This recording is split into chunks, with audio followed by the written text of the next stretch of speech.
네, 안녕하십니까. 반갑습니다. 저희 사기 광날보 아카데미 오늘 16번째 강의를 해주실 김성후 북광주 세무서 서장님의 프로필을 간단히 소개 올리겠습니다. 1959년 전남 신안에서 출생하셨고요.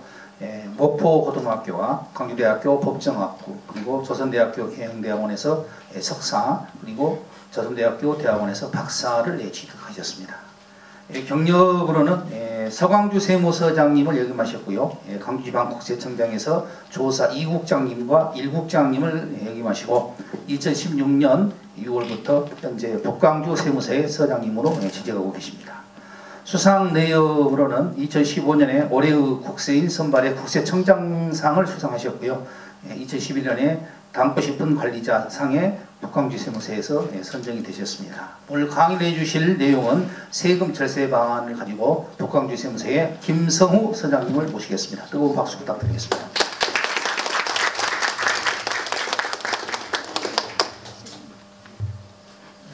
저녁 맛있게 드셨습니까? 네. 방금 소개받은 김성후입니다. 오늘 박광원 의원님이 강의하기로 하셨죠? 네. 근데 오늘 특검 법안 처리 때문에 압도적으로 가결이 됐습니다만 이제 일정이 갑자기 생기셔가지고 아마 못 오시는 걸로 그렇게 알고 있습니다. 아까 저하고 개인적으로 연락을 했는데 저한테 잘 부탁한다고 그러시더라고요. 제가 대타로 나간다고 그랬더니만. 그리고 여러분께 안부도 전해 주셨습니다. 우리 의원님이 오셨으면은 참 여러분들 좋은 강의 들으셨을 건데 글쎄 제가 와서 근데 데이터가 히트를 치면 더 극적이고 멋있죠? 네. 부족합니다만 제가 홈런은 못 쳐도 어떻게 번트라도 한번 대고 가볼까 이렇게 생각을 합니다. 여러분들이 많이 응원해 주실 거죠? 네. 이제 우리 국세청에서 이제 그 소책자를 가끔 발간을 합니다. CEO가 알아야 될 세무 상식, CEO가 알아야 될 세무 지식 이런 소책자를 발간을 하는데 저는 그냥 단순하게 그렇게 하면 조금 흥미가 될 것 같아서 제가 장명을 했습니다. CEO RG 좀 있어 보입니까? 네. CEO가 알아야 된다, 지켜야 된다. 알지? 네. 반응이 별로네요. 그래서 한번 지금 우리 김선남 사장님께서 저도 개인적으로 바쁩니다. 약속이 있었는데 이제 개인적으로 형님이신데 거의 성우 갑자기 오후 한 3시경에 자네가 와서 이렇게 좀 해야겠네. 그래서 아니 나 형님 약속이 있는데요. 그랬더니 좀 해야 된단 말이시. 그래서는 알았습니다 하고 왔는데 어떻습니까 여러분들? 언론사 사장이 공무원한테 반강제적으로 이렇게 명령한 것은 갑질입니까? 아닙니까? 네? 아니에요? 네. 그럼 제가 잘 왔습니까? 네. 그래서 저녁을 제가 이제 또 뭐 약속은 또 안 갈 수도 없고 해서 얼른 땡겨가지고 제가 홍어 외탕을 좀 먹고 왔더니만 홍어 냄새가 조금 납니다. 이따가 그래서 제가 뭣도 뿌리고 그렇게 왔습니다. 지금 우리 김선남 사장님께서 뭐 절세 전략 그러셨는데 절세라기보다는 뭐 세금에 대해서 이런 좀 흥미있는 얘기들 잠깐 나누고 그래도 여기 계신 여러분들 전부 CEO 분들이죠. 가장 관심 있고 궁금한 것이 세무조사 부분일 것 같아서 그 부분 가지고 얘기를 나누고 어느 회장님 오셨습니까? 못 오셨습니까? 그럼 어디 사무총장님 오셨습니까? 네, 제가 시간을 얼마만큼 제가 하면 됩니까? 8시 반까지 하십니다. 8시 반까지요? 근데 제가 알기로는 이 강좌에 서울에서 오신 분들은 뭐 그래도 강의료가 수백만 원 이렇게 되는지 아는데 저는 오늘 45만 원 받고 왔습니다. 그래서 양적으로나 질적으로 저는 45만 원어치만 하고 가도 되죠? 그렇습니까? 네? 아이, 제가 양심이 별로 좀 불량합니다. 근데 이제 우리 사장님께서 뭐 절세 전략 말씀하셨는데 그것보다는 이제 제가 꼭 절세하는 것은 마지막에 정리해서 안내를 해드리도록 그렇게 하겠습니다. 이제 세금에 대해서 불평하는 사람들, 여러분들도 불평해 보셨죠? 네. 세금 많죠? 근데 불평하는 사람이 남자고 여자다. 그럼 모든 사람이 불평하는 거죠. 이 얘기는 그래도 납세의식이 괜찮다는 미국 사람들이 세금에 대해서 불평하는 얘기입니다. 인간에게는 피할 수 없는 두 가지가 있다. 하나는 죽음이고 또 하나는 근데 죽음은 한 번 죽으면 되지만은 세금 어떻습니까? 평생 여러분 따라다니죠. 거머리 같죠, 거머리. 그렇습니다. 네. 논어에 나오는 가정맹호라는 이런 얘기도 있습니다. 이제 공자 일행이 태산 이제 일대를 이렇게 지나가는데 어딘가에서 어느 여인이 막 아주 슬피 우는 고가는 소리가 들립니다. 그래서 공자가 제자 자로에게 저 도대체 왜 저 여인은 저렇게 슬피 우는지 가서 연유를 좀 알아봐라 이렇게 했더니만 이제 가서 물어보니까 그 여인 말 얼마 전에 시아버지가 호랑이한테 물려가 죽었는데 또 며칠 전에는 자기 남편이 호랑이한테 물려서 죽었다. 그래서 이렇게 슬피 울고 있다. 이렇게 얘기를 하는 겁니다. 그래서 이제 공자가 옆에 있다가 아니 그러면 저 밑에 사람들 많이 사는 데 가서 살지 왜 이렇게 호랑이 득실되는 산에서 사느냐. 그랬더니만 이 여인이 그래도 저 민가 사람 많은 데가 살면은 그 탐관 오리들한테 세금 착취당하고 이렇게 하는데 여기 산속에 호랑이 많지만은 세금 내라고 누가 귀찮게 하는 사람 없지 않냐 이렇게 얘기를 하더라는 겁니다. 그래서 공자가 자기 제자들에게 가혹한 정치는 호랑이보다 더 무섭다 이렇게 가르쳤다라고 합니다. 우리 조선시대에 나라 살림을 하는 세금 걷는 방법이 3정이었습니다.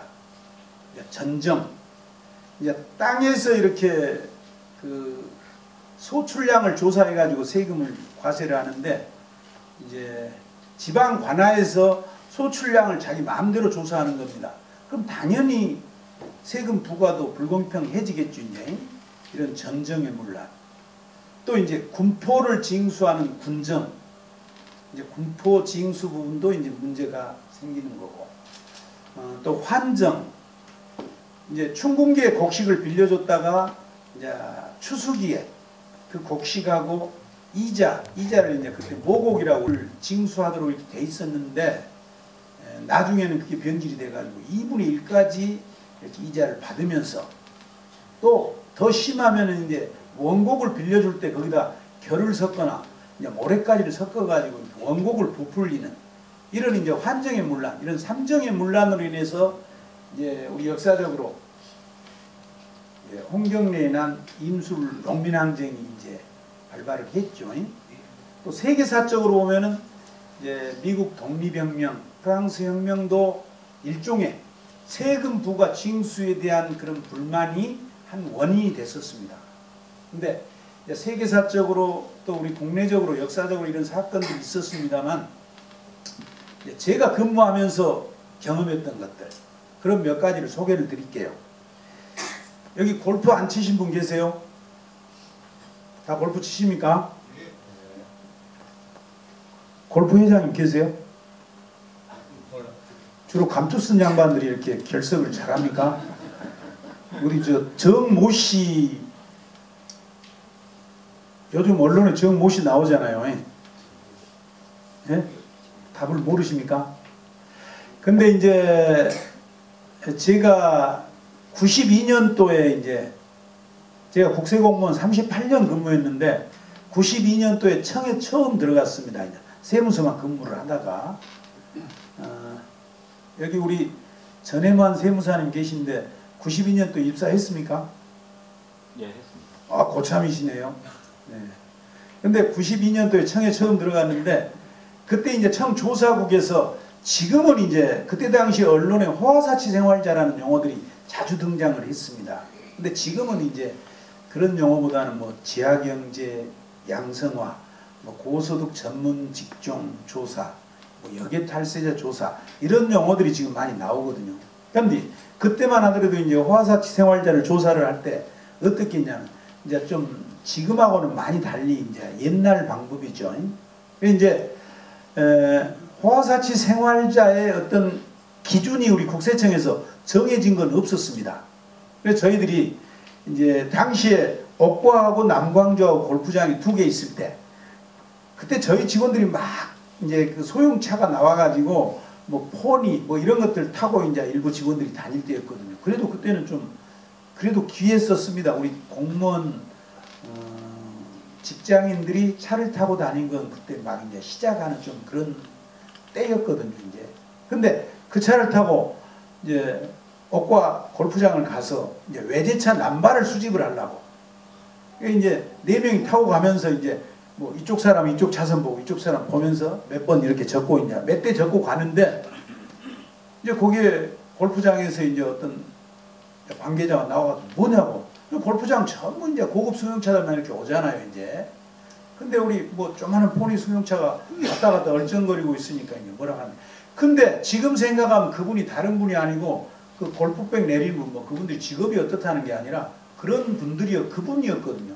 그럼 지금은 이제 골프장 내용을 좀 아니까 저희들이 뭐라고 변명을 하든 아니면 뭐 어떻게 뭐 둘러대든 그걸 뭐 일을 하고 올 건데 그때만 하더라도 골프장 그 내 구조를 모르니까 그 사람이 쫓아오면 막 꼭 우리가 뭐 도둑질 하다 들킨 사람처럼 막 도망 나옵니다 이제. 그래가지고 그냥 와버린 게 아니라 이제 남광주 같은 데 가면은 그 이제 입구 나오다 보면 큰 나무 그늘이 몇 개가 이렇게 있습니다 이제. 거기에 이제 판을 펴놓고 거기서 이제 고스톱을 이렇게 칩니다. 지금 같으면 아 몇 시에 끝나가지고 일부가 몇 시에 끝나면 대충 나올 타임이 언제다. 또 2분 언제 나온다. 이렇게 대충 좀 감을 잡을 건데 그때는 이제 모르니까 맞고 뽑는 거예요.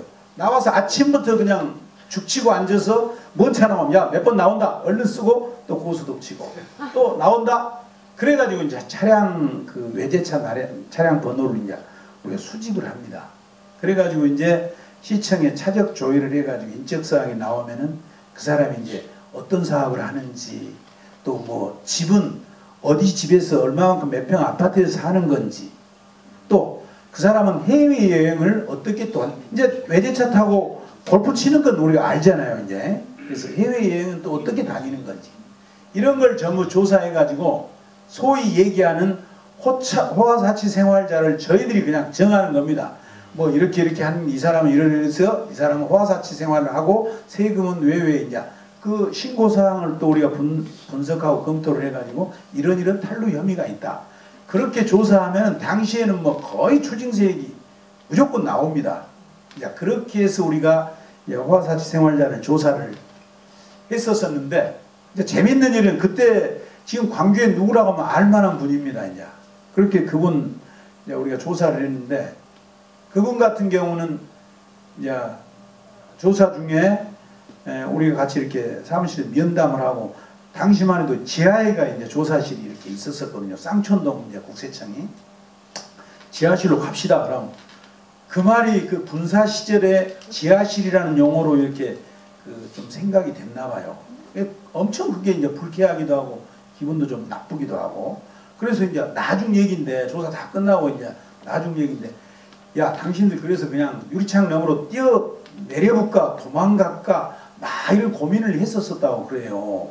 근데 실제 이제 그래서 그런 분들이 이런저런 또 이제 얘기를 하길래 저희들이 이제 지하실이라는 용어를 안 쓰고 조사실로 이렇게 이제 바꿔서 호칭을 했던 그런 적도 있는데 그분 같은 경우는 그 볼보차를 타고 다니던 그 볼보차 뒤에 그 표시 볼보 표시 있잖아요. 그걸 떼갖고 다닌 외제차를 타고 다니는 사람도 많이 있었습니다. 이제 그런 그 저희들이 겪었던 그런 일도 있었었고 이제 우리 선배 중에 여못이라는 분이 술을 아주 잘 드신 분이 계셨습니다. 예,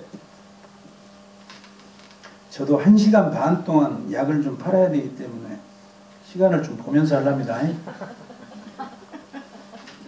근데 뭐 여기 우리 사무총장님, 저는 모르겠는데 이제 이쪽 호텔의 상황은 모르겠는데 저기다 시계 하나 붙여놓으면 혹시 뭐 또 강의할 때만 하고 떼고, 아마 다른 팀들도 여기서 강의를, 지난번에 제가 한번 그 남도일보 때 강의를 했던 기억이 있는데 그 다른 팀들도 하는데 시계 하나 붙여놓으면 제가 조금 편할 것 같습니다. 뭐 건의하셔도 좋고 안 하셔도 좋고 마음대로 하세요. 이제 근데 우리 여못이라는 선배님이 술을 잘 드셨습니다. 근데 이제 지금도 그렇습니다만 이런 그 중기 사업하고 차량 사업 하시는 분들은 되게 잘 안 붙어 있고 어디 멀리 현장에 많이 가 있잖아요, 이제. 그래서 그분이 체납이 그때 당시 한 10여 건에 뭐 한 1,300만 원 정도로 제가 이제 기억이 되는데, 우리 선배님이 이제 그 체납을 받아야 되는데 맨날 가면 사람을 못 만나는 거예요. 그래서 이제 뭐 어떻게 하다가 이제 맞닥뜨려졌죠, 이제. 그래서 실갱이를 하다가 이제 뭔 얘기가 나왔는가? 야, 뭐 술을 잘하네, 못하네, 어쩌네, 이제 이런 얘기가 나와서 술 시합을 하게 됐습니다. 그래서 이제 그 중기업 하시는 납세자가 이제 지면은, 술 시합에서 지면은 그 세금을 현금으로 다 납부하기로 했고, 만약에 그 우리 여선배가 이제 지면은 본인이 세금을 대납하기로 이렇게 조건을 한 거예요. 그 사장이야 당연히 자기 낼 세금 내는 거지만 우리 여모 씨는 얼마나 좀 불공정한 게임이 되죠. 근데 이제 네? 좋아하시는 술 드시는 거 좋아하는 술을 드시니까 그건 말 되네요. 공수이지 않습니까? 우리 일진이 앞으로 회사가 아주 잘 되겠습니다. 죄송합니다. 그러시죠? 근데 이제 어떻게 돼가지고 그 양반 둘이가 술 시합을 하게 됐습니다. 그래서 우리 여선배가 이겼어요. 이게 보기에는 체구도 조만한 양반인데 진짜 이 양반이 술을 몸에서 흡수하신가 안 하신가, 점심 때 저희들하고 가도 한 소주 2~3병은 그냥 금방 가볍게 이렇게 드시는, 그러면 또 저녁에 드시고 하신 분인데, 아무튼 이겨가지고 이렇게 이제 그 체납액을 징수했던 참 이런 일도 있었었고, 이제 또 한 번은 어떤 사람이 이제 세무서 앞에 와서 농약병 갖고 와서 나 이 농약 먹고 죽겠다고 이제 막 난리 법석을 떠시는 거예요. 근데 이제 이 납세자가 양도소득세 1억 5천만 원 체납하신 분입니다. 이제. 근데 부동산도 많고 이제 하신 분인데 세금을 이제 안 내신 거예요. 그러면 저희들이 일반적으로 세금 안 낸 사람 압류를 하고 공매를 할 때는 이제 어떻게 하겠습니까? 그 부동산 중에서도 가장 뭐 담보가 없다든가 좀 빨리 환가가 될 수 있는 그런 부동산을 압류하는 게 가장 기본입니다, 이제. 근데 우리 직원이 이제 산이 임야가 막 연명으로 이렇게 돼 있길래 이제 그걸 압류한 거예요. 우리 직원도 이제 생각이 있어서 압류를 한 거죠. 그게 이제 선산일 것이다라는, 정중의 선산일 거다라고 이제 생각을 하고 이제 그걸 압류를 한 겁니다. 그러니까 이제 아닌 게 아니라, 근데 우리가 압류를 하면은 이제 일단 이해관계자들한테 전부 이제 서면으로 통지를 합니다. 통지하고 또 공매할 때도 또 통지를 하고, 그래서 이제 공매한다는 통지가 가니까 정중의 어른들이 난리가 난 거예요. 이런 죽일 놈이 없다고, 썩을 놈이 세금 안 내갖고 말이야 조상 선산 팔아먹으려고 그런다고 이제 난리가 나가지고 이놈한테, 이 사람한테 얼마나 뭐라 했는가, 이 사람이 성질 나갖고 이제 꼭지가 돌아서 화풀이를 하러 이제 이렇게 세무서에 쫓아온 겁니다. 이제. 그래가지고 난리치고 이 사람이 가더니만, 근데 그렇잖아요. 죽을 사람 같으면 세무서 안 오고 죽지 왜 세무서까지 와서 난리 치겠습니까? 아무튼 이 사람이 가가지고 며칠 뒤에 이제 1억 5천을 돈을 준비해 왔는데, 그냥 해오면 돈을 준비해 오면 좋을 거 아니에요. 근데 그때 당시에 뭐 1,000원짜리, 5,000원짜리, 만원짜리 갖고 몇 보따리를 들고 이제 이놈을 갖고 퇴근 시간 뭐 불과 뭐 한 20~30분 전에 와서 6시까지 빨리 이놈 이제 영수증 해달라고. 자기 속으로는 이제 나름대로 우리 직원들 좀 골탕 먹여보겠다고 이제 이렇게 가지고 온 거죠, 이제. 근데 또 우리 직원들은 또 방법이 있잖아요. 옆에 우체국에 가서 개수기 빌리러 간 사람, 또 이제 직원들 동원해갖고 막 1,000원짜리, 5,000원짜리, 이제 10,000원짜리 분리해갖고 이렇게 막 이제 정리하고 해갖고 금방 그럼 개수기 몇 대에다가 이렇게 하니까 계산 돼버리죠. 안 되겠습니까? 그래갖고 이제 세금 이렇게 영수를 했던 그런 재밌는 일도 있고, 뭐 실제 저희들이 제가 여기서 설명은 못 드립니다만 뭐 어디 그 식육점 같은 데는 돈 받으러 갔다가 그분이 뭐 말대꾸 한마디 안 하고 막 그 식칼을 막 딱 갈기만 한다든가 이제 이런 뭐 경우도 있고 이제 별별 상황들은 있습니다. 또 실제 이제 좀 그 설명드리기가 그렇습니다만 목포에서 있었던 일인데, 우리 직원 둘이가 이제 토요일 날 오후에 세금 받으러 갔다가 백주 대낮에 목포국장 뒤에서 그 많은 사람들이 보는 데서 이제 폭행을 당해가지고 아주 참 그 곤란한 지경에 이르렀던 그런 이제 사례들도 있고, 우리가 이제 이 세금 업무를 처리를 하다 보면은 이제 별별 상황들이 많이 있습니다. 근데 이제 그런 사항들은 제가 이제 경험을 뭐 했던 그런 사항들인데, 제가 여기 이제 광남일보 텃밭에 와가지고 여기 무등일보 이렇게 써놨는데, 제가 가끔 그 무등일보에 경제 칼럼을 씁니다. 글을 못 쓰는데 이제 거기다 소개를 했습니다만, 이제 이러한 사항들을 이제 각색을 해가지고 우리 국세공무원의 펀한 얘기라고 해서 우리 국세청 홈페이지 블로그 웹툰 코너를 만들어놨습니다. 그래가지고 이제 이런 그 참 사항들도 이제 게시를 했지만은 이제 세금에 대한 여러 가지 정보도 이렇게 게시를 해놨습니다. 그래서 이제 세금에 대해서 역사적으로도 또 지금 우리가 이 업무를 수행하면서도 참 이런저런 참 경우에 따라서는 뭐 웃음이 나오는 얘기도 있습니다만 이제 웃지 못할 그런 어려운 일들을 경험하면서 이렇게 업무를 수행하고 있다고 여러분들이 이해를 좀 해주시면 감사하겠습니다. 이제 세금의 종류가 다양합니다. 이제 뭐 크게 국세, 지방세로 나눠지고, 이제 국세는 내국세와 관세로 나눠지고, 이제 내국세는 우리 국세청에서 세무서에서 이제 이렇게 관리하고 징수하는 세금이 내국세입니다. 이 내국세는 보통세, 목적세로 나눠지는데, 이제 소득세, 법인세, 상속세, 증여세, 부가가치세, 개별소비세, 아니 뭐 그렇게 안 하셔도 됩니다. 그거 힘드셔갖고 제가 이거 보고 있습니다, 열심히. 그래서 이제 그래도 우리 사무총장 대단하시네요. 계고 계시면 편하실 것 같은데. 참 우리 회장님은 좋으시겠네요. 우리 사무총장님이 저렇게 그냥 아주 순발력 있게 하시는데 얼마나 좋으시겠어요. 회장님만 좋으신 게 아니라 여기 계신 원우님도 아주 좋으시겠어요. 그러시죠? 네. 우리 사무총장님을 박수 한번. 이제 이런 뭐 개별 소비세도 있고 주세도 있고, 또 목적세에서는 교통, 에너지, 환경세도 있고 이런 세목들이 있습니다. 지금 현재 우리가 지금 징수하고 있는 세금의 종류고, 역사적으로 보면은 뭐 진짜 재밌는 세금 종류들이 많거든요. 근데 이제 17세기 영국에서는 그 윌리엄 3세 국왕 때 창문세를 징수를 했습니다. 이제 이 집에 집난로가, 벽난로가 있는 사람들 주택을 갖다 호화주택으로 해서 세금을 과세를 했는데, 그 이제 벽난로 있는 그 집을 전부 파악하는 게 쉽지가 않았답니다.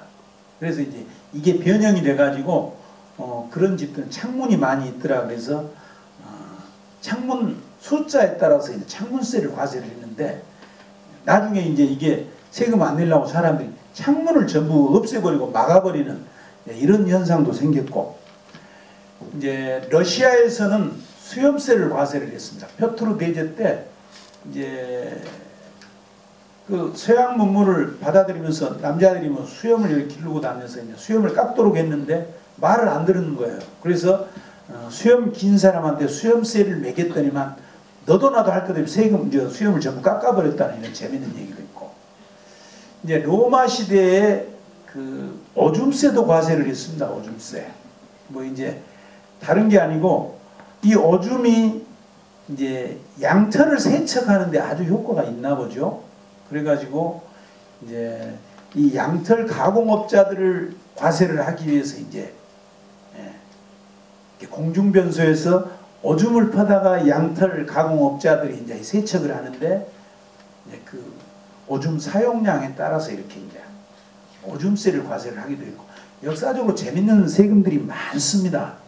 근데 전기세, 수도세가 맞습니까? 네, 요금이 맞습니다. 요금이. 이제 세금은 여러분들 아시겠지만 아무 조건 없이 대가 없이 국가에서 징수를 하잖아요. 근데 이제 이 전기요금, 수도요금은 자기가 사용한 양에 대해서 이제 이렇게 세금을 내는 거죠. 그런 것은 이제 요금이라고 세금하고는 구별됩니다. 근데 누가 카톡으로 저한테 이걸 보내왔어요. 그래서 세금의 종류를 여러분들한테 혹시 이렇게 한번 읽어보시라고 하면 그건 별로 관심도 없고 흥미가 없는데 제가 여기 한번 읽어보면 세금 종류가 다 들어있습니다. 태어났더니 주민세, 살았을 때 주었더니 증여세, 죽었더니 상속세, 피땀 흘려 노동했더니 갑근세, 힘들어서 한 대 물었더니 담배세, 퇴근하고 한잔했더니 주류세, 아껴 쓰고 저축하니 재산세, 북한 때문에 불안하니 방위세, 황당하게 술에 외분리 교육세, 화장품에 뜬금없이 왜 농특세, 월급 받가 살아버리니 소득세, 장사하려 차 샀더니 취득세, 넘버다니 등록세, 법인세, 소비세, 전기세, 수도세. 이거 틀린 말입니다. 보셨죠? 누진세, 환경세. 누진세라는 것도 세목은 없고 예, 전기 요즘 그 이슈가 됐던 아마 그걸 풍자하려고 만들어 놓은 것 같아요. 환경세, 탈세, 만세. 그러니까 노세. 우리는 만나세, 만나서는 마시세, 마시고는 부르세. 그러고는 이렇게 이제 이걸 카톡에 보냈더라고요. 한번 웃자고 갖고 와봤습니다. 예, 법인세 또 이렇게 부가가치세, 개별 소비세 이렇게 있습니다. 여러분들 저 골프장 가면 20만 원 여러분들이 입장료 내시면은 세금이 얼마입니까? 38,563원이죠. 그럼 VIP 회원들 우대 받는데 43,000원, 45,000원 내면 이 개별 소비세 12,000원하고 농특세, 교육세, 체육진흥기금까지 이제 1,200원이 붙죠. 1,200원이. 그래서 22,200원이 세금이고 카트비 한 2만원 받죠. 그렇게 해서 이제 43,000원, 44,000원이 우대받는 사람들의 그 요금입니다. 담배 한갑 지난번 뭐 개별 소비세 올려가지고 지금 한갑에 4,500원 합니까? 여기 우리 원우님 담배 많이 피세요? 진짜로요? 이 4,500원 한갑이 4,500원인데 이 세금이 3,300원입니다. 73%. 담배 많이 피신 분 애국자죠? 우리 누구 전해만 세무사가 잘 핍니까? 네, 우리 전 세무사만. 주세. 이제 소주 한 병 공장에서 출고될 때 나오는 가격이 한 1,000원 됩니다. 근데 539원. 이게 소주집에서 우리가 한 4,000원 받습니까? 그러면 이제 이 차액에 대한 3,000원에 대한 부가세가 따로 붙을 거고, 그리고 이제 그 번 것에 대한 또 뭐 소득세가 됐든지 다른 세금이 있겠죠. 이제 소주 한 병 여러분들이 드시면 한 800원 정도 이렇게 세금을 내시게 되는 겁니다.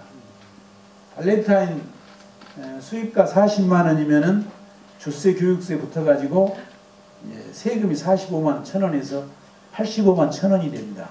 그래서 여러분들이 이제 면세 주류 사면은 한 40만 원 되죠. 세금 없이. 이제 이 85만 원짜리가 백화점 같은 데 가면 자기를 또 마진 붙여야 되니까 100만 원. 네. 그렇게. 우리 누구 형님 오셨네요? 나는 몰라 뵀는데. 아니 좀 안치 좀 하시오 왜 자꾸요. 그래서 백화점은 100만 원, 여러분들이 면세점에서 사면은 한 40만 원 이렇게 됩니다. 교통에너지 환경세, 휘발유 지금 1리터에 얼마나 합니까? 1,400원 지금 합니까? 네, 1,400원 하면은 여러분들이 지금 세금 873원 내게 되는 겁니다. 여기 보면은 원가가 526원, 그리고 이제 종량세입니다. 그냥 교통세는 리터당 529원 그냥 붙여버리는 겁니다. 교통세는 또 교육세를 15% 과세하고 주행세는 또 26%를 과세를 하는데, 그렇게 해서 이제 이렇게 1,400원이 되는 거거든요. 근데 우리가 유가가 내려가지고 조금 이렇게 내렸다는데도 우리 소비자 가격은 얼마 변동이 별로 없고, 또 올랐다고 해도 우리 소비자가 쓰는 가격의 변동폭은 적죠. 왜 그러냐면은 이 종량세 때문에 그렇습니다. 고정적으로 이 세금이 고정화되어 있거든요. 그러다 보니까 여러분들이 1,800원일 때 또 1,200원일 때 거의 세금이 이렇게 딱 정해져 있기 때문에 그 원가의 변동폭에 따라서 세금 변동폭이 우리 소비자한테 미치는 가격은 거의 변동폭이 적어지는 겁니다. 세금이 고정되어 있기 때문에. 이해가 되시죠? 시험 보는 거 아니니까 몰라도 상관없습니다. 이렇게 세금의 종류를 알아보셨고, 그래도 우리 사무총장님 그냥 중간에 내가 이렇게 한 타임 넘어갈 때는 그 시계를 한 번씩은 좀 들어주세요. 그래야 저도 이렇게 계산을 하죠. 실은 우리 저 형님이, 사장님이 1시간만 저한테 해달라고, 바쁜 사람 1시간만 해주소 그랬는데, 제가 우리 사무총장님은 1시간 반 해달라고 본전 빼려고 그래요. 10분에 시작했어요. 네? 10분에 시작했어요. 10분에 시작했어요. 찌었을까나.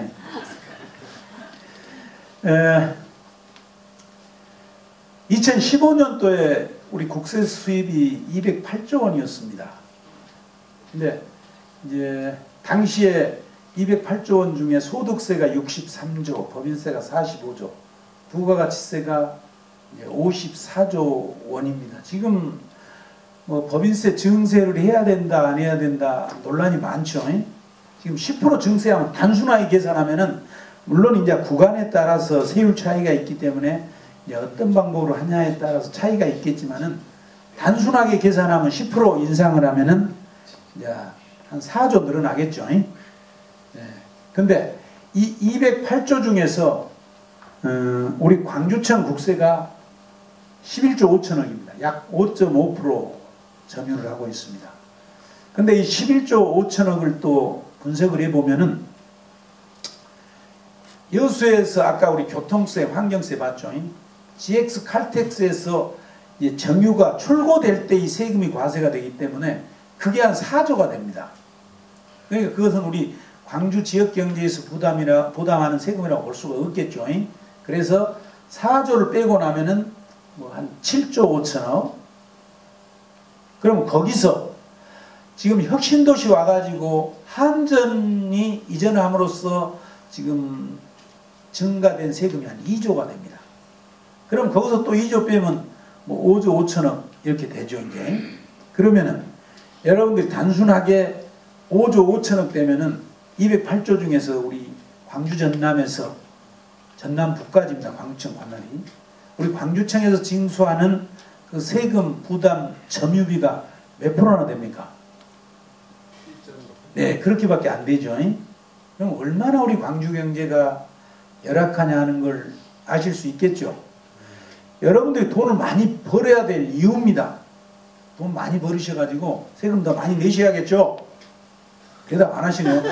돈을 많이 버셔야겠죠. 네. 돈만 많이 벌어가면 좋아라가고, 그 돈 번 놈 세금 내라가 그래도 국가에서 다 안 가져가거든요. 다 안 가져갑니다. 그래서 돈을 많이 버셔야 됩니다. 여러분들이 진짜 사명감을 가지셔야 된다고 저는 그렇게 생각을 합니다. 이제 이렇게 우리 광주 경제가 열악하다라는 걸 이제 지금 이 데이터는 광주 전남북을 우리 광주국세청에서 관할을 하기 때문에 광주 전남북의 경제 데이터입니다. 이제 그러면은 우리나라가 세금 부담하는 조세 부담률 또 기타 이제 어떤 사회보장 기여금까지 포함한 국민 부담률은 어떻게 되느냐? 지금 이제 조세 부담률은 이렇게 조세, 아까 국세하고 지방세 하면 세금의 종류가 전부 포함된다고 그랬죠. 이 조세를 이제 경상 GDP, 국내 총 생산으로 이제 경상 GDP는 국내에서 생산되는 전 모든 이제 생산 물량을 갖다가 시가로 곱한 게 이제 경상 GDP입니다. 그래서 세금을 경상 GDP로 나눈 게 조세 부담률인데 우리나라 2014년 기준으로 18%입니다. 근데 이제 제가 14년 데이터를 못 찾았습니다. OECD 평균은 25.8%. 우리나라가 적죠. 또 국민 부담률은 이 조세에다가 4대 보험, 사회보장 기여금을 전부 이제 합해가지고 경상 GDP로 나눈 게 이제 국민 부담률인데 OECD 평균은 34%인데 우리 국민 부담률은 24%입니다. 그러니까 절대 수치는 우리나라가 세금을 많이 부과하는 그런 나라가 아니죠. 맞습니까? 네. 제가 자꾸 광남일보 와가지고 무등 얘기합니다만 이제 무등일보 경제 칼럼 혹시 김성우 쳐보시면은 제가 못 쓴 그 글을 쓴 것을 여러분들이 보실 수가 있는데 이제 세금에 대해서 세금의 종류에 대해서 이렇게 이제 조금 하다 보니까 좀 식상해서 제가 다른 주제로 이렇게 좀 넘어갔습니다만은 세무서 문턱이라는 칼럼을 제가 2015년 2월달에 썼거든요.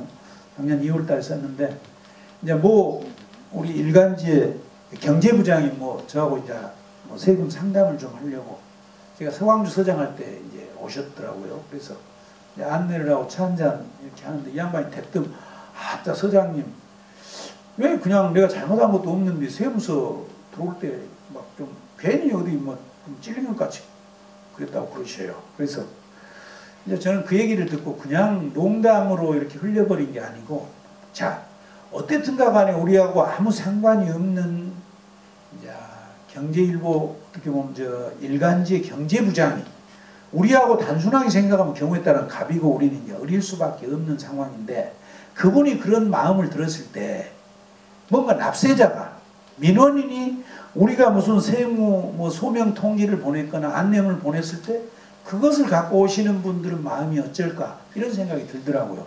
그래서 제가 강력하게 세무서 문턱은 존재하지 않는다라고 이렇게 썼지만은 저는 이제 기관장으로서 우리 직원들이 얼마나 더 친절하게 해야 되고 진짜 낮은 자세로 이렇게 일을 해야 될 것인가 하는 것을 저는 다시 한번 깨닫고 제가 우리 서광주에서도 그랬습니다. 또 북광주 가서도 진짜 우리 친절하게 해야 된다. 그래서 그렇게 같이 공감대를 갖고 노력하면서도 이제 친절 그 사원들을 좀 이제 추천을 받고 또 외부에서도 또 경우에 따라서는 감사 편지도 많이 옵니다.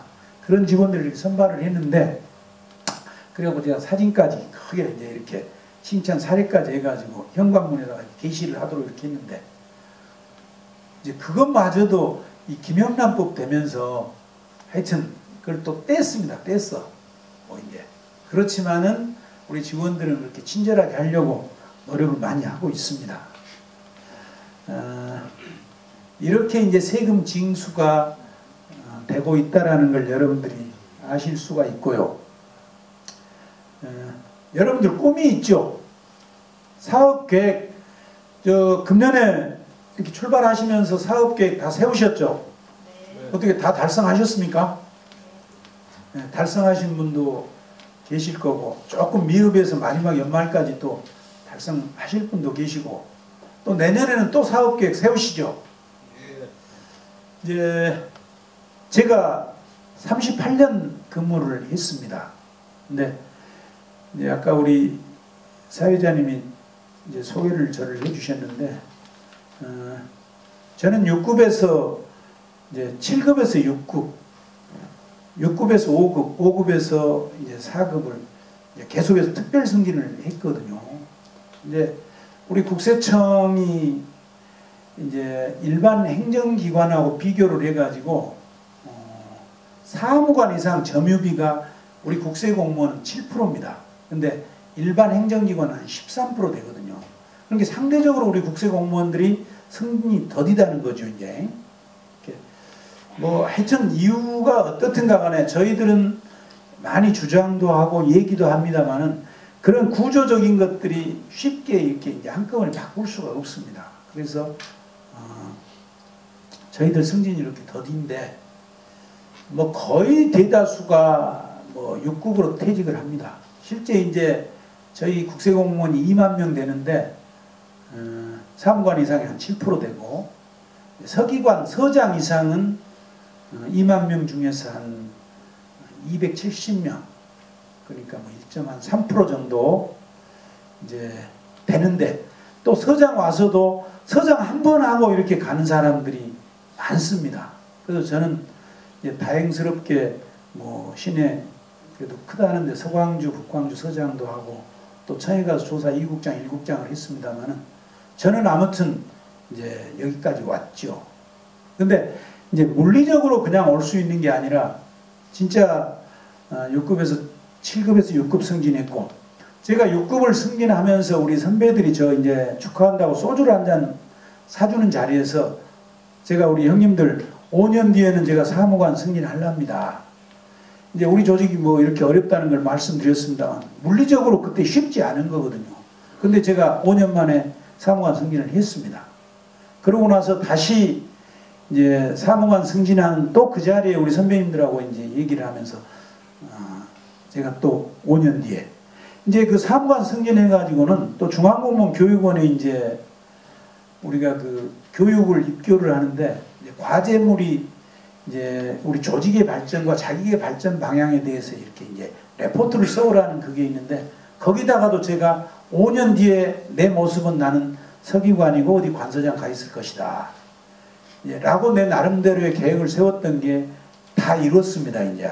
근데 그 뭐 제가 계획만 세웠다고 해서 되겠습니까? 열심히 이제 했죠. 근데 그렇게 해서 지금 이 자리에 이제 왔습니다. 근데 제가 이제 38년 근무했다고 했는데 저는 광주청에서 이제 조사국 또 시내에서 이제 법인 거의 뭐 이렇게만 근무를 좀 하다 보니까 이제 광주 기업들의 흥망성쇠를 거의 다 압니다. 지금 뭐 우리 광주에서 굴지의 기업들이 됐습니다만은 뭐 호반 같은 경우 우리 김상렬 회장님은 사실은 저 같이 이제 저도 이만큼 근무할 때는 단종하고 있어 단종. 그래서 그때 막 출발했었습니다. 근데 벌써 뭐 지금 국내 굴지의 재벌 기업이 됐죠 이제. 또 우리 중흥 지금 뭐 전국에서 아파트 제일 많이 짓고 있는 회사가 됐습니다만은 제가 중흥동 담당할 때 농성동에 중흥 아파트 지은 거 지금 오래됐습니다만 그때 이제 그 정창선 회장님 사무실이 없어가지고 현장에서 본인이 현장에서 숙식하면서 이제 망치를 갖고 직접 이렇게 이제 그 공사를 하셨던 그런 이제 우리 중흥이 지금 이만큼 컸습니다 이제. 뭐 뿐만 아니라 이제 우리 무등 라인 누가 뭐라 해도 우리 광주 지역 호남 지역에 어떻게 보면 아파트 고급화의 선도적인 기업들이죠. 근데 뭐 이제 무등은 뭐 이제 그런 어려운 과정을 거쳐서 좀 지금도 많이 어렵게 이렇게 됐습니다. 근데 라인 같은 경우는 완전히 부도가 나서 진짜 그 수사받는 동안 엄청 힘들었습니다. 뭐 속된 말로 이제 끌턴까지 팠는데도 지금 다시 회생했잖아요. 물론 여러 가지 이제 그런 환경 여건들이 있었습니다만 지금 뭐 완전히 재기를 하셨죠 이제. 근데 이렇게 이제 우리 그 주택건설 업체들이 뭐 더 잘하시겠지만은 이제 막 출발하셨던 분들도 최근 어떤 주택 시장의 이제 이런 호황 때 사실은 이제 완전 중견기업이 됐습니다. 근데 그분들이 그냥 된 게 아닙니다. 그때 뭐 세종시고 어디고 이렇게 뭐 전국의 대기업들이 주택건설은 이제 끝났다고 사실은 좀 무관심할 때 우리 광주업체들은 열심히 택지를 매입했습니다. 그때 이제 우리 김상열 회장님 같은 경우 그때 주택건설협회 뭐 본인 특강도 하시면서 우리 광주 지역에 이렇게 이제 회원사들하고 같이 이렇게 미팅하면서도 제가 알기로는 땅 사야 된다. 지금 땅 사야 될 때다. 아마 적극적으로 이렇게 설파하신 걸로 아는데 그때 기회를 잡으신 분들은 지금 전부 완전히 성공적인 기업이 됐죠, 이제. 그래서 이제 이렇게 그 성공하신 분들도 있고 또 아니면 기업들 뭐 감당을 못해서 이렇게 이제 그 어려운 상황에 이렇게 되신 분들도 있는데 진짜 꿈을 갖고 목표를 갖고 뭔가 정보를 갖고 도전하면은 할 수 있다고 저는 생각을 합니다. 그래서 지금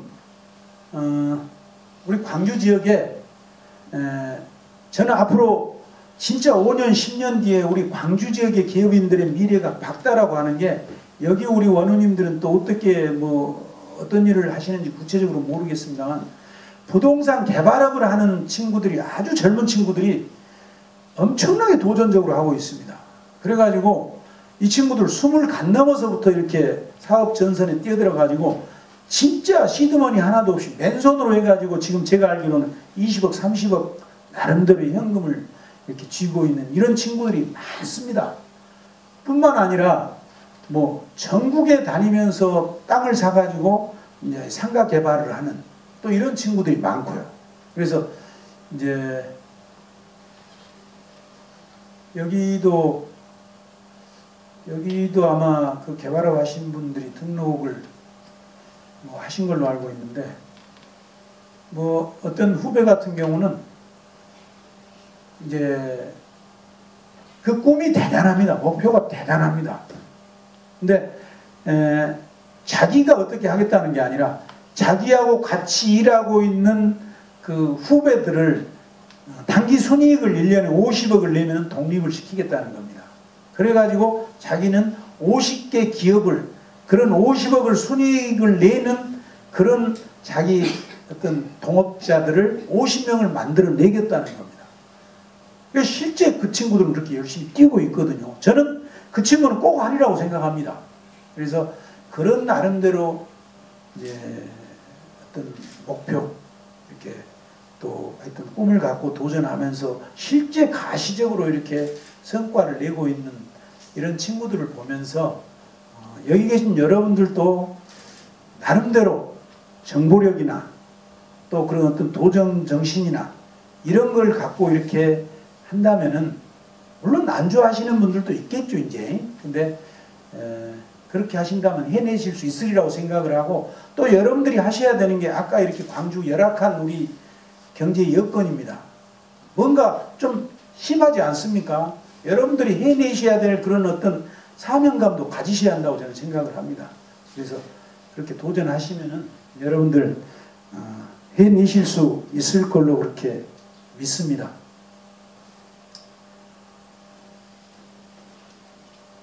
그래도 시간 또 한번 봅시다. 네.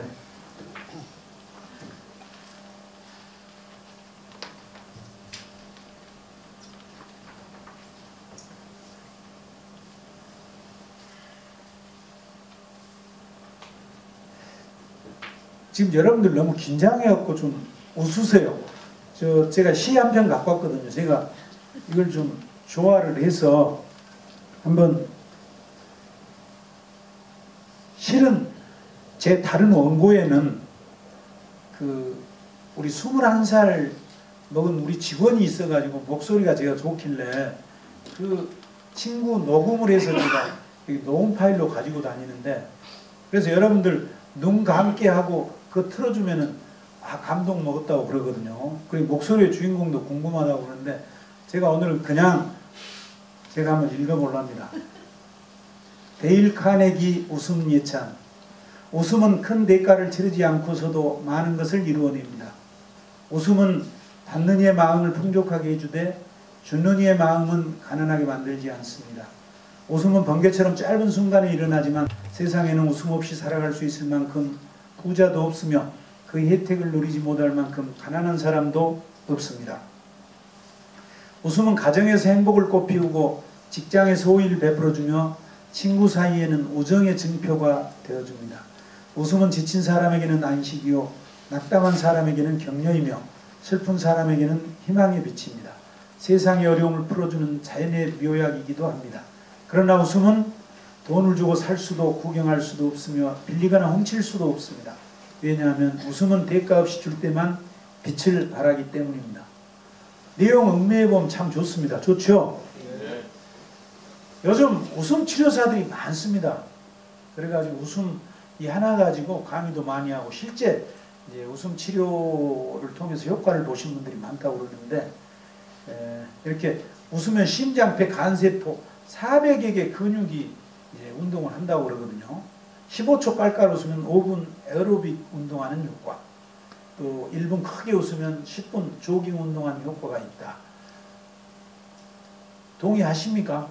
네. 근데 이건 제가 얘기하는 게 아니라 과학적으로 이렇게 이제 데이터들을 만들어 놓은 거니까 이렇게 웃음이 효과가 있습니다. 많이 웃으셔야겠죠? 네. 대답 안 하신 분들은 성질 내세요. 성질 내도 누가 뭐라 할 사람 없죠. 누가 뭐라 합니까? 저도 성질 잘 냅니다. 이래봬도. 네? 그렇게 안 생겼습니까? 이제 이 국세청 세무조사, 이제 저희 조직이 이제 본청이 있고 6개 지방청이 있습니다. 서울청이 이제 서울을 관할을 하고, 이제 중부청이 이제 경기, 인천, 강원도, 그리고 대전청이 대전, 충남북, 세종시, 광주청이 광주, 전남북, 그리고 대구청이 대구, 경남북, 그리고 부산청이 부산, 경남, 제주 이렇게 관할을 합니다. 근데 6개 지방청이 있고 전국에 그 청 밑에가 이제 118개 세무서가 있습니다. 근데 내년에 3개 세무서가 이제 신설이 됩니다. 확정이 됐거든요.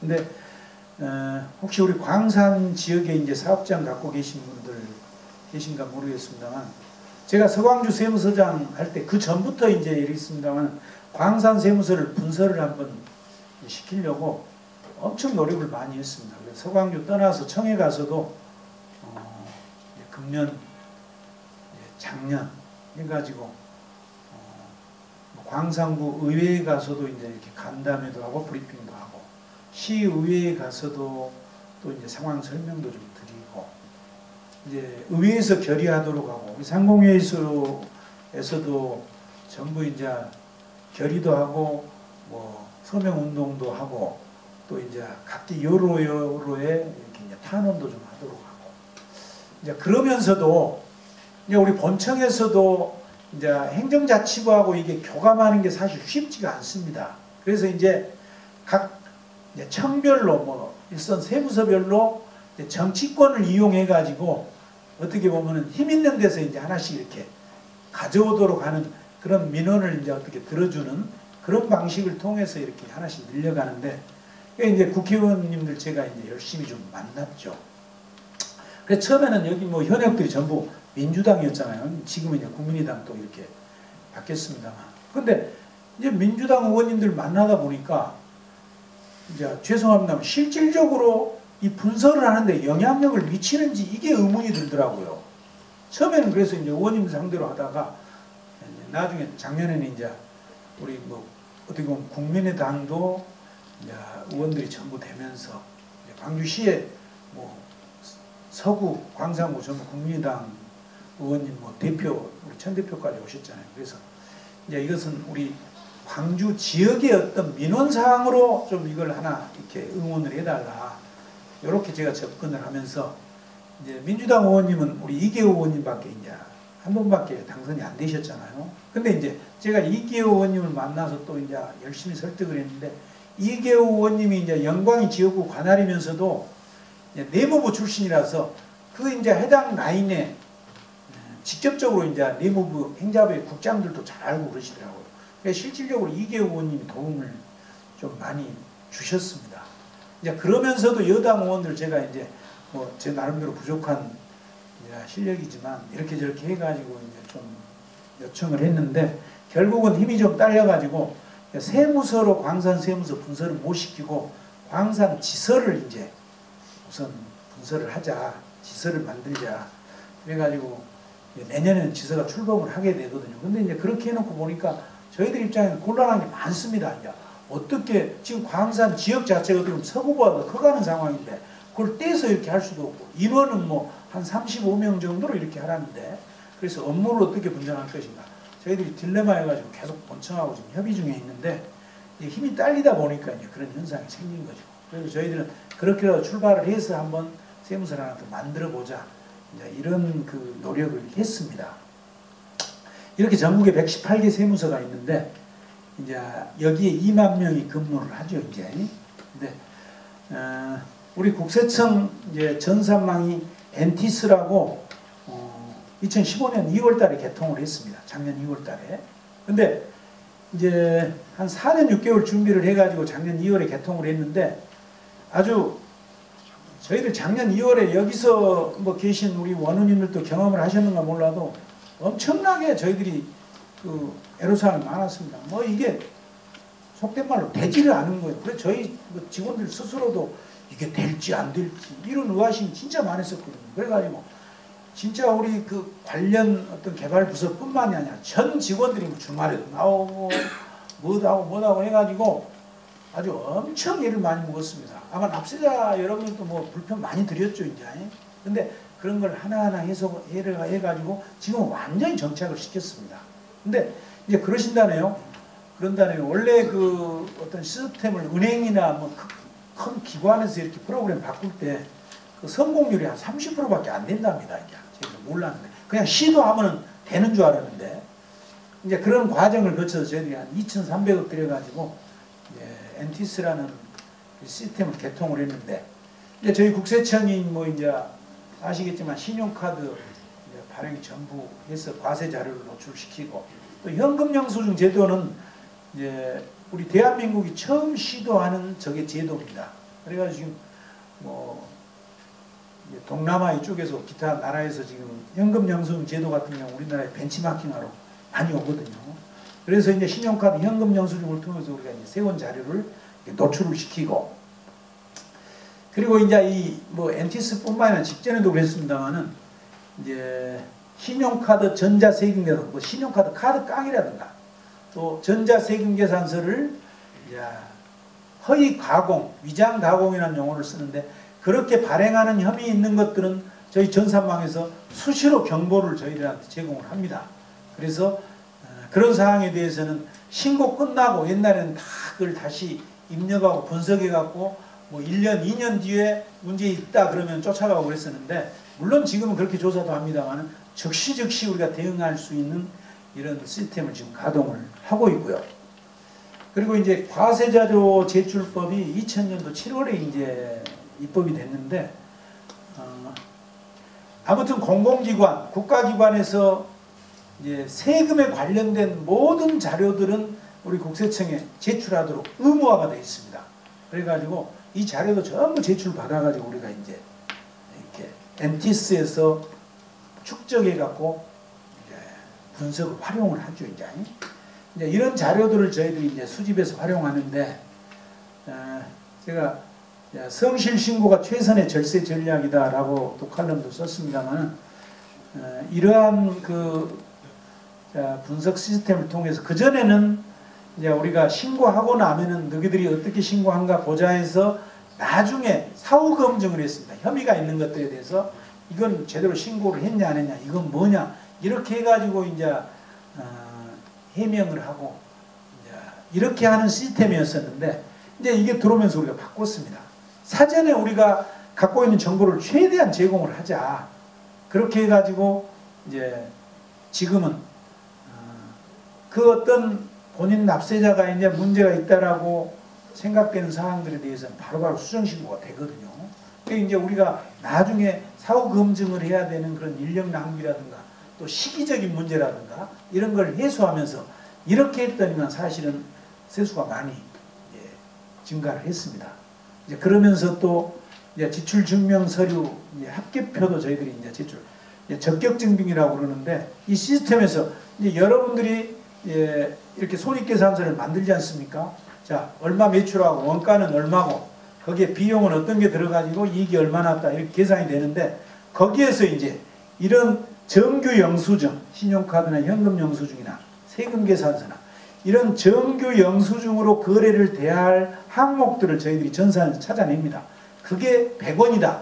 근데 이 회사는 비용이 130원을 계산해가지고 130원의 정규 영수증이 들어와야 되는데 100원밖에 안 됐더라. 그러면 30원은 뭐냐? 이제 이렇게 우리가 소명을 받아가지고 이제 그걸 시시비비를 가려서 이렇게 이제 정리를 했습니다만 그것마저도 이제 세무 대리인이 됐든 납세자가 됐든 사전에 여러분들이 그걸 검토표를 만들어가지고 제출을 하도록 해라. 그래서 이제 우리가 내년부터는 그렇게 이제 개정을 하려고 합니다. 이제. 이런 절차를 통해서 이제 납세자들 성실 신고를 높이다 보니까 실질적으로 세금이 조금 더 많이 징수가 되고 있습니다. 지금 경기가 어렵다고 그렇습니다만 물론 여러 가지 요인들이 있습니다. 환급이 시설 투자가 좀 줄어들다 보니까 불황형 그것이 이제 세금 증가의 어떤 건데 이제 그렇게 시설 투자가 안 되다 보면 환급이 수출이 잘 안 되다 보면 환급이 줄어들잖아요. 이제 그런 것 때문에 이제 세수에 영향을 미치기도 하고 이제 여러 가지 요인이 있습니다만은 이제 이렇게 이제 모든 자료들이 정리가 돼서 분석이 되고 우리가 제공해서 이제 신고를 받게 되는데 그러면 조사를 이제 어떻게 집행을 하냐? 이제 조사 대상자가 정기조사 대상자가 있고 비정기조사 대상자가 있습니다. 정기조사 대상자는 여러분들이 이렇게 해서 신고한 모든 사항들을 이제 전산에서 분석을 합니다. 단순하게. 그렇게 해가지고 이제 장기 미조사를 했다거나 또 아니면 전산 분석 결과 어떤 사항이 좀 불성실하다거나 또 아니면은 이제 조사를 뭐 1년, 2년 전에 받았는데 조사를 받고 그 다음 연도에는 이제 갑자기 신고 성실도가 아주 낮게 이렇게 됐다든가 이런 경우는 우리 전산에서 추출해가지고 이제 정기조사를 하고 이제 정기조사보다는 이제 비정기조사를 이렇게 이제 선정을 해서 하는데 이제 우선 조사 또 시계를 한번 봅시다. 네. 아니 그래도 조금만 더 하셔. 그럴까요? 아니 그래도 이것은 한번 제가 하고 갈게요.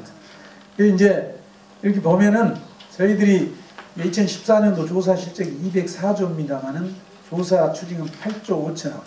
상대적으로 많지가 않죠. 그러나 이 조사의 기능이 있기 때문에 어떻게 보면 성실 신고를 담보하는 거죠, 이제. 그래서 우리 법인은 2014년도에 5,400개를 조사를 했습니다. 그래서 6조 4천억을 추징했는데 건당 이제 한 11억 8천, 12억 정도, 개인은 이제 4,200명 조사를 해서 약 2억 정도 이렇게 이제 추징을 했습니다. 그리고 이제 탈세 제보 여기서 5,200억 정도 12년도에 추징을 했는데 14년도에는 1조 5천억 한 3배로 올라갔죠. 이제 탈세 포상금도 여러분들 이제 26억이었는데 87억. 그리고 이제 FIU 이제 제공 정보를 활용해서 조사한 것도 계속 이렇게 증가하는 걸 우리가 볼 수가 있습니다. 근데 이제 이러한 모든 사항들이 우리 NTS에서 이제 축적이 되고 분석이 됩니다만은 또 이제 우리 국세 공무원이 2만 명입니다. 근데 2만 명이 여러분들 뭐 우리 국정원, 뭐 경찰, 우리 김상겸 선수가 어디야? 이제 정보를 맡고 있는 사람들이 그래도 인정을 해주고 평가를 하고 소위 속된 말을 끝발이 따라 하는 게 뭐 때문에 그렇습니까? 이제 뭐 기관장 정보를 쓰기 때문에 아니면 관에 대한 정보를 쓰기 때문에 이 정보를 갖고 있는 데가 힘이 있는 거거든요. 근데 여러분들은 어떻게 생각할지 모르겠습니다. 사실은 우리 국세공무원 2만 명이 전부 우리 국세청 정보 요원들입니다. 그래가지고 미랄 정보라고 해서 전 직원이 몇 점 되도록 의무적으로 수집을 하도록 되어 있습니다.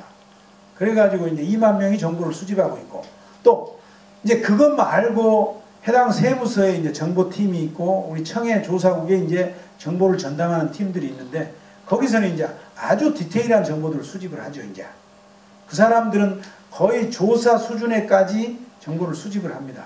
그 사람들이 현재 어떤 정보를 수집하기 위해서는 뭐 실제 어떤 이제 흘러가는 예를 들어서 뭐 우리가 식당에서 뭐 어떤 사람들이 하는 얘기, 뭐 커피숍에서 하는 얘기, 뭐 등등의 이제 어떤 또 아니면 친구를 통해서 지인을 통해서 어떤 정보가 이렇게 포착이 되면은 그 현장을 직접 확인한다거나 뭐 예를 들어서 유흥업소가 어디서 뭘 한다 그러면은 경우에 따라서 우리가 가서 야, 실제 술을 먹어보고 그 사람들 카드를 어떻게 끊고 어떻게 결제를 하고 또 뭐 이런 것들을 전부 이제 직접 조사를 한다거나 내사를 한다거나 또 아니면은 뭐 어디 성형외과가 예, 예를 들어 어떤 진료를 한다 하더라.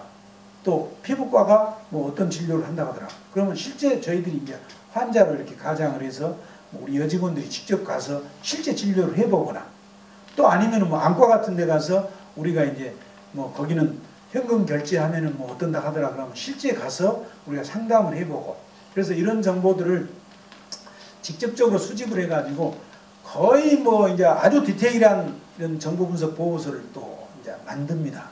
이제 이러한 것도 이제 있고 그리고 이제 의외로 탈세 제보가 또 많습니다. 이 탈세 제보 같은 경우는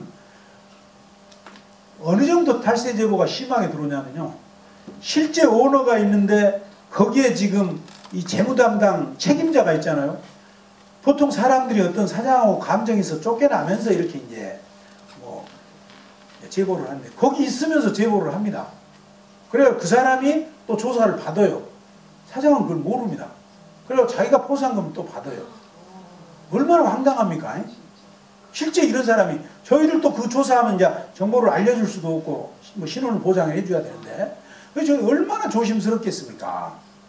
근데 실제 그런 사람들 근데 사장을 그 모른다는 게 얼마나 안타깝습니까? 이제 그런 정도로 제보가 많이 들어오고 또 차명 계좌 같은 경우 부지기수로 들어옵니다. 지금 뭐 저희들 어떤 데 같은 데 조사를 해보면은 한 17년짜리가 뭐 이렇게 나타나는데 이제 진짜 그 사람 돈 번 건 아니거든요.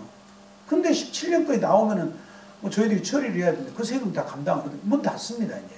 그런 어떤 제보도 이제 있다거나 FIU 자료 뭐 논란이 많이 됐습니다만 금융정보분석원에 이제 검찰도 가 있고 우리 국세청에 파견 가 있는데 이제 그 검사들이 뭐 거기서 나타난 2천만 원 이상의 현금은 전부 보고하도록 되어 있습니다. 그리고 100만 원짜리 뭐 이런 것도 이제 수회에 걸쳐서 이렇게 이제 이루어지는 것들은 보고가 되는데 거기서 이제 범죄 혐의가 있다라고 하는 것은 이제 검찰로 보내지고 세금 관련이 있다고 하는 건 우리 국세청, 서울청으로 오는데 서울청에 이제 첨단 탈세 방지 센터가 있습니다. 거기에 인원이 한 50명 되는데 거기에서 온 자료를 갖고 이제 저 사항만을 갖고 하는 게 아니라 그 관련인이 어떻게 되는가, 관련 기업은 어떻게 되는가, 그걸 전부 분석을 합니다. 그렇게 해가지고 이제 조사장 선정을 한다거나 그래서 이제 이러한 사항들을 분석을 해서 이제 비정기 조사 대상을 선정을 합니다. 그래가지고 저렇게 선정된 비정기 조사는 여러분들이 이제 뭐 이렇게 사무실 가지고 조사하는 게 아니라 불시에 저희들이 이미 제시 받도록 이제 소위 검찰에서 얘기하는 압수수색 절차를 밟아가지고 이제 저희들이 국세청으로 장부를 가지고 와서 하는 조사입니다.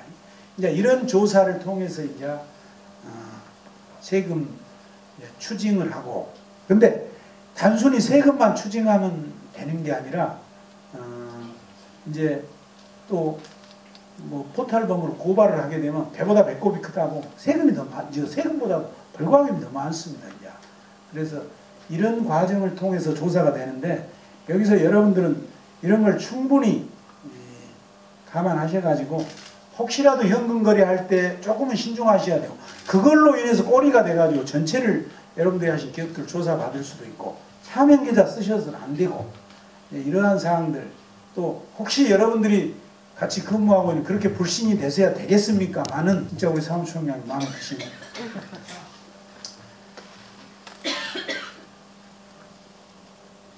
그래서 이제 여러분들이 절세라는 것은 이제 사실 다른 방법이 없습니다. 성실하게 신고하는 게 절세거든요. 그러면 성실하게 어떻게 신고하냐? 이제 알아야 면장을 한다고. 여러분들은 사업의 그 분야에 대해서는 박사일지 모르지만 세금은 여러분들이 아니잖아요. 그래서 특별히 주식이동 부분, 부동산을 양도하는 부분, 이제 물론 자식들에게 물려줄 수 있는 상속이라든가 뭐 등등의 이런 것도 사전에 한번 이렇게 전문가하고 상담할 필요도 있습니다.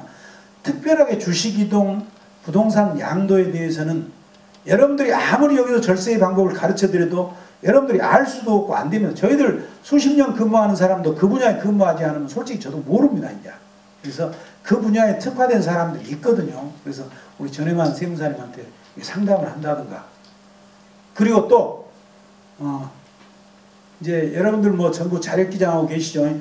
혹시 세무대리 하신 분들은 요즘 또 김영란법 돼가지고 참 누구한테 부탁 말도 잘 못합니다. 그래서 기왕이면은 똑같은 수수료 주고 이렇게 기장대리를 맡기면서 우리 전혜만 세무사님한테 얘기하면은 다른 거 부탁할 필요 없잖아요. 실력도 있지만 다른 것까지 우리 직원 뭐 다 알아갖고 혼자 직접 하는 것은 상관없잖아요. 그래서 여러분들 그런 선택도 잘 하셔야 됩니다.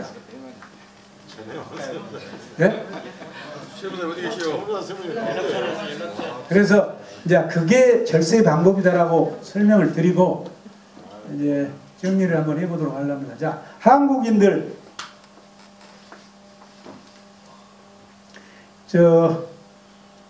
중산층 기준을 2013년도에 우리 직장인들 상대로 조사한 겁니다. 부채 없는 30평 이상 아파트에 살아야 되고 이제 급여 월 소득이 500만 원 이상 돼야 하고 자동차는 2000cc 이상 타야 되고 또 예금 잔고 1억 이상 해외여행 1년에 한 번 이상 이런 정도의 사람들이 우리 한국에서는 중산층이라고 직장인들이 얘기를 합니다. 근데 프랑스에서는 외국어 해야 되고 스포츠, 악기, 요리할 수 있어야 되고 약자를 도우면서 봉사활동을 꾸준히 해야 돼요. 영국, 미국은 약자를 두둔하고 강자에 대항을 해야 되고 부정불법, 불이불법에는 의연히 대처해야 된다. 이런 기준이 돼 있죠. 이제 우리나라하고 선진국하고 어떤 차이가 있습니까? 우리나라는 전부 돈 기준이죠. 근데 여기 계신 여러분들은 돈은 이미 중산층 이상이 다 되셨죠. 그래서 이제 돈을 많이 버셔가지고 이런 선진국에서 중산층이라고 하는 이런 부분들을 한번 좀 생각하셔서 같이 누리셨으면 좋겠습니다. 정리를 하려합니다. 지금 예전에는 우리가 성실납세자를 표창을 했습니다. 그래서 참 숫자도 좀 많았었는데 지금 많이 줄였거든요. 그래서 이제 성실납세자를 표창을 하다가 지금은 아름다운 납세자 표창을 하고 있습니다. 성실납세 기준을 이렇게 갖추면서도 각 분야에서 이렇게 공헌 활동하시는 우리 사업가들이 많습니다.